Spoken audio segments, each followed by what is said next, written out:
We have a really specific focus helping high-performing leaders, just like all of you, do one thing: prepare for the future of work. I'm in it just to rewrite history, cause I'm in the mood to label us the leaders of the new school. You're never going to meet anybody who has more vision, more enthusiasm. Mr. Seth Mattison.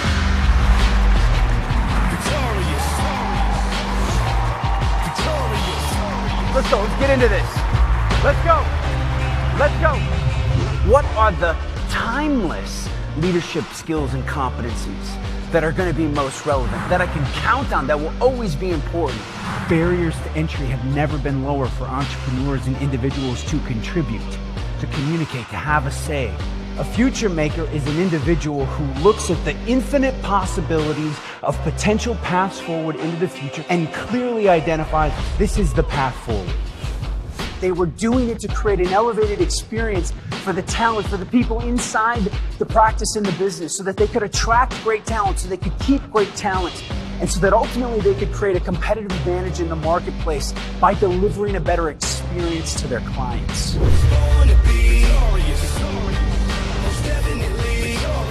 The experience the brand creates for its customers mirrors the experience leaders create for their employees.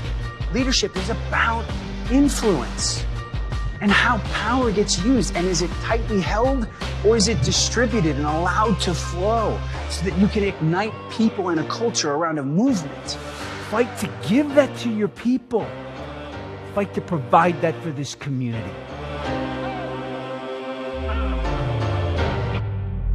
Those that can give without expectation, they win the long game.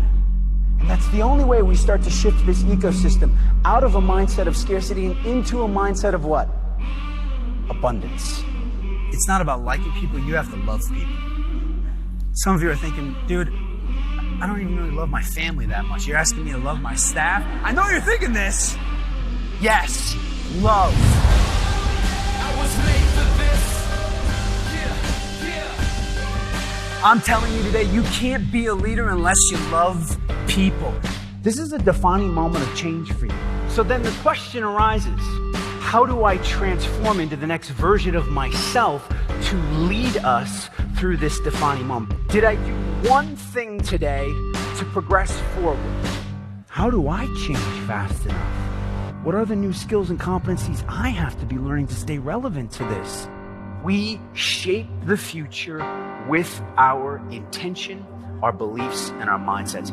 Because the decisions that you're making now are not just the decisions for yourselves. You're making impacts and leaving a mark on the land that will have legacy implications for decades, if not centuries to come.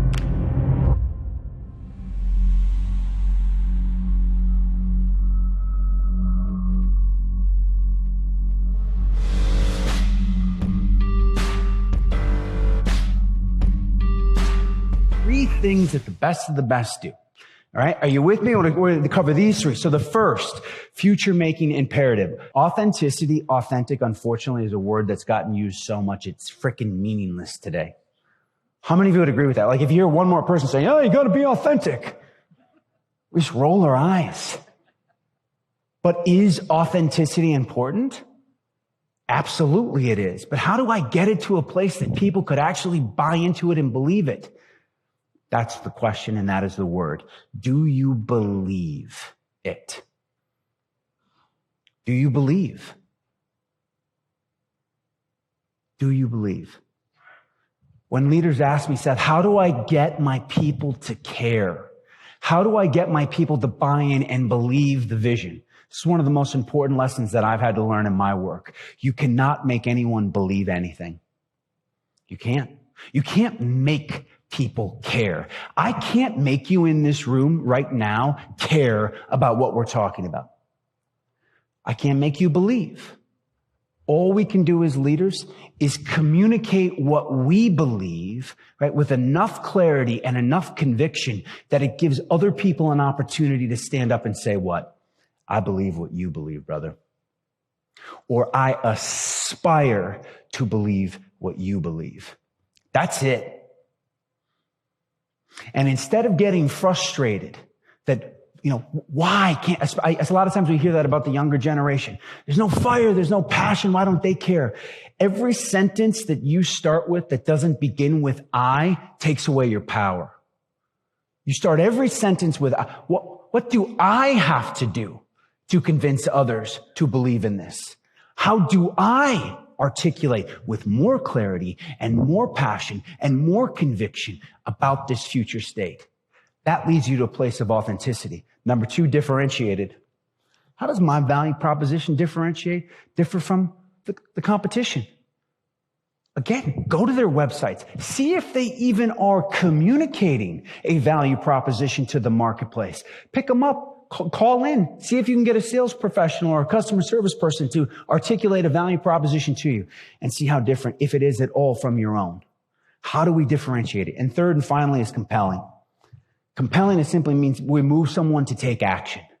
If we can't make someone ultimately take action in the moment, it's not compelling enough. We go to work. 3 keys. This is the second of the 3 future-making imperatives. The first, understanding the neuroscience of change. Right? The second, harnessing the power of future casting, both with our vision internally as well as with our value proposition to the marketplace. For the owner-operators in the room for a second, just stop and think. What would it feel like in your organization, in your culture, if you looked around at your squad and every single person on the team could clearly communicate your vision for the organization and nail a value proposition that's strong and clear to the marketplace? What would that feel like for you? What would that do for us? What kind of momentum would that create for us? Right? That's where we start.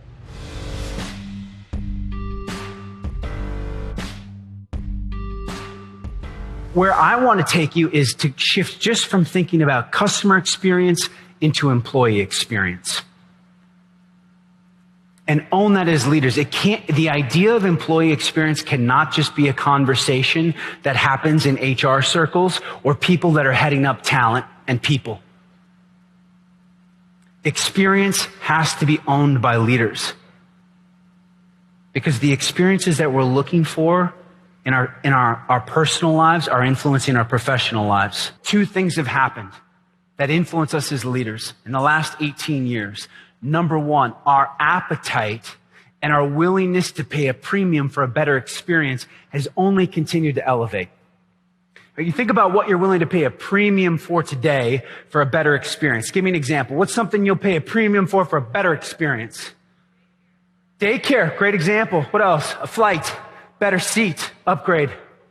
How about the reclining seat movie theater where they bring you the cocktails? Are you with me on this? I think this is one of the greatest inventions in the history of the world. Sign me up for this. If you haven't been, you haven't lived, right? Even though the chicken fingers are terrible, but just like the thought in the chair, right? I gladly paid 3x the ticket price. Our appetite has increased. But the other thing that's happened that impacts us as leaders as it relates to hierarchy and network over the last 20 years. You think back, it wasn't that long ago. Hierarchy sort of represents historical work. Work was a physical place that we could go to and work. And when you left work. And now you're in your personal life. And today, the lines between work and life, where are they? They even exist? The whole idea of work-life balance assumes that they're 2 separate things.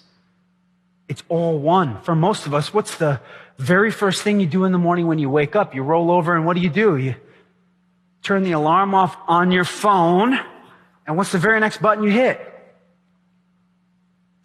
All right, let's not lie to each other. Remember, truth-telling culture. Facebook, Instagram, then email, right? Let's not lie. But still, it's like 5:30. I'm already plugged in. I haven't even left the bed yet. I'm already working. What's the last thing we do before we go to bed at night? Check in one more time, right? One more time. And just out of curiosity, I don't know if this exists in this culture, but a lot of our clients, they get caught up in playing the who can send the latest email game. Are you familiar with this game? It's like it's 9:45. All of a sudden, like Terry sends an email. You're like, damn, Terry, working late. What do?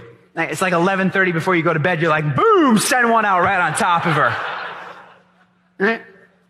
I have some clients, they are so sick. They set the auto delay responder to go out at like 3 a.m. So it looks, right? 3 a.m. pinging. And when we do that, what are we saying to the world? I'm still hustling. I'm still grinding. I heard somebody say, I'm better. I'm better. Maybe. It's all one thing. And so here's the point from an experience standpoint. Our life, work, personal, professional, it's all one thing, which means if your work experience sucks, your life sucks. You cannot separate. And so how we shape and articulate as leaders the experience people have has never mattered more.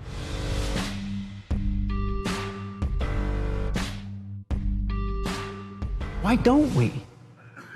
Is it because it's easy to just stay in our smaller role? It's easy to do what we've always done? Execute in a comfortable fashion that we all know?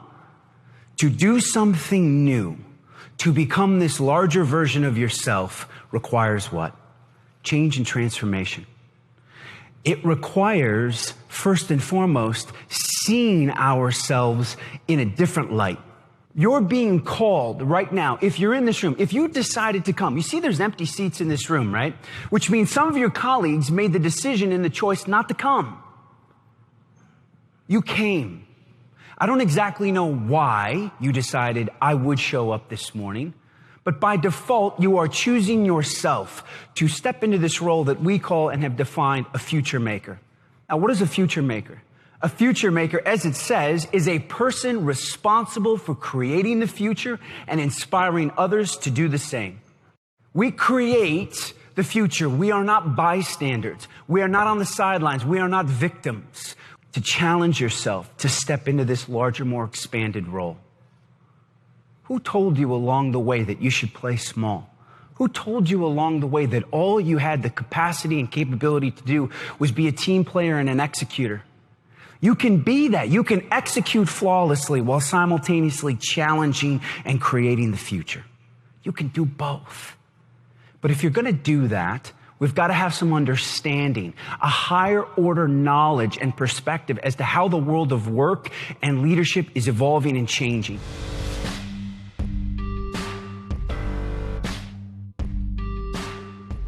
One of my favorite quotes comes from Otto Scharmer out of MIT. He said, before we can create an external shift in our organizations, an internal transformation must first occur within ourselves, shifting the inner state. When I say shifting the inner state, what do we mean by that? It's about essentially connecting to something larger than yourself. And whatever you want to call that, God, source, the universe, your intuition or your imagination, your higher self, it's about accessing this deep, profound wisdom that lies within you, that no one outside of you can give you, that I can't give you, that only you have. Now, how does that manifest? What would be an example of that? Well, I was sitting backstage listening to the final comments on the panel. There was a lot of discussion around this idea of thinking about where you need to be in 10 years, right? In 10 years, who do we have to become to stay relevant? How do I close the gap? How do we collectively close the gap between where we are today and where we will be in 10 or 15 years? Here's the challenge. Here's how we end up staying stuck, myself included. And it plays out in how we make decisions. Because between here and in the next 10 years, it is going to be about decisions that we make. Every decision we make about who we become, what happens in the business.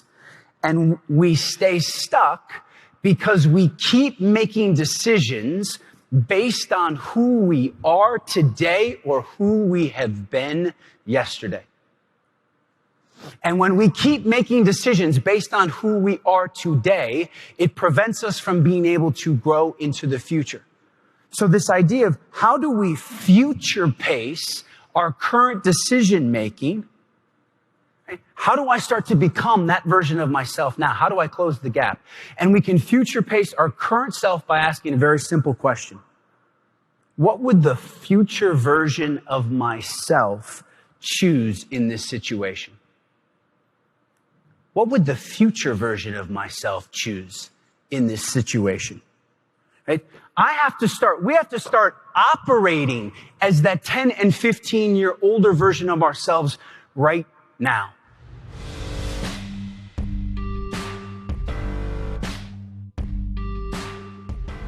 Six months ago, I was preparing for a huge event in my career, and I've got I don't know if you could call him a coach, concilier, therapist. If you cry to the person, I don't know if they're still considered your coach or a therapist, but let's just say that's what he is.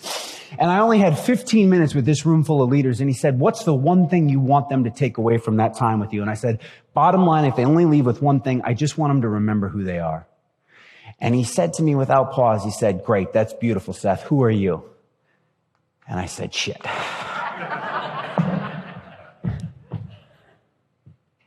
Who am I? Now, we have spent time with leaders dissecting this answer. I am the creator of my reality. What does that give you? What does that do for you? How empowered is that? I want you to think about if every single person in your agency operated from an identity, a state of, I am the creator of my reality. I own all of it. I start every sentence with I, not you, not we, not they. They screwed me over. They did this. You didn't do this for me. Every sentence starts with I, especially as leaders. We have a recruiting problem. We have a retention issue. Brother, it's not we, it's you. You have a retention issue. Every sentence that you start with that doesn't begin with I takes away your power.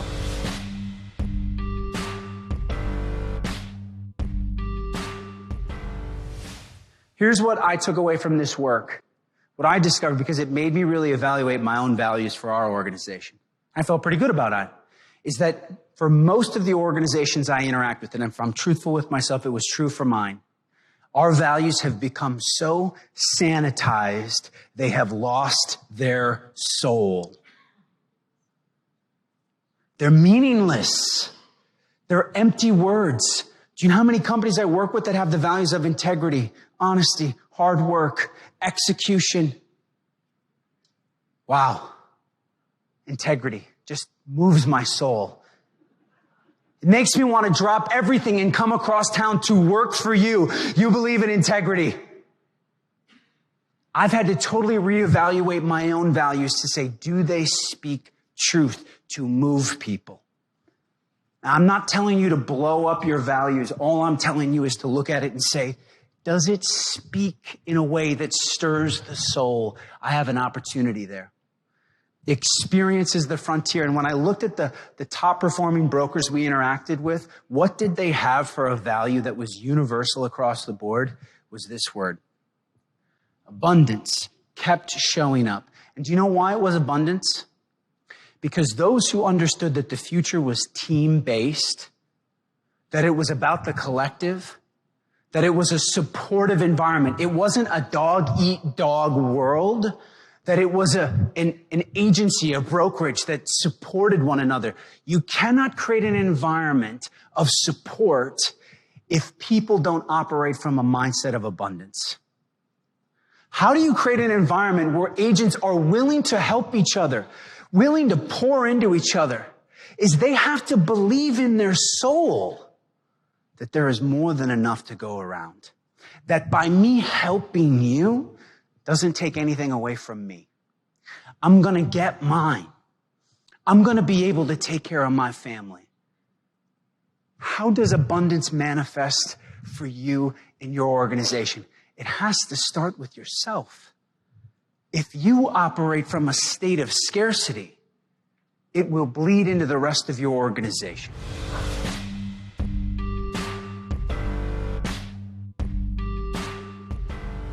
I've gotten really good at accepting the minimum amount of freedom possible in this role. I don't even push against the edges anymore. But yet we'll come here and we're going to talk about something like deploying a disruptive mindset. Can you deploy a disruptive mindset if you don't feel free? Yes or no? No, absolutely not. And so we can just pretend like, hey, let's talk about really fun ways to be disruptive and innovative, but we're just lying to ourselves.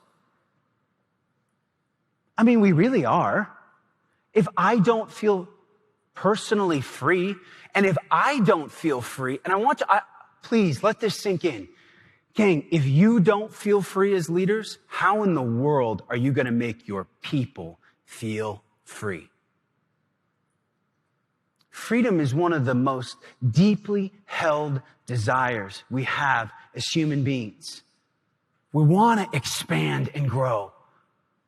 But we keep getting confined down into little boxes, and that little voice inside of our head, partially maybe to manage expectations. We don't want to feel disappointed anymore.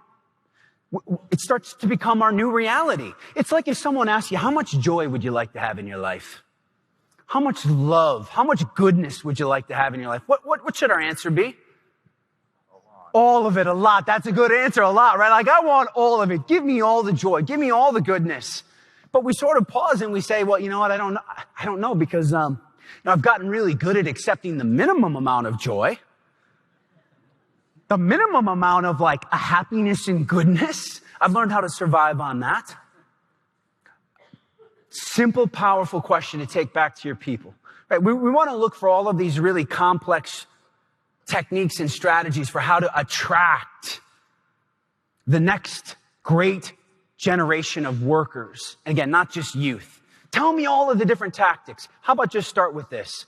How do I inject more freedom into my teams as a leader? Because if I did that, do you know how fast that will reverberate throughout your organization and your industry? If you are a leader that helps people feel safe and free, you will never have a recruiting problem. Ever. Because you're tapping into one of our deepest human desires.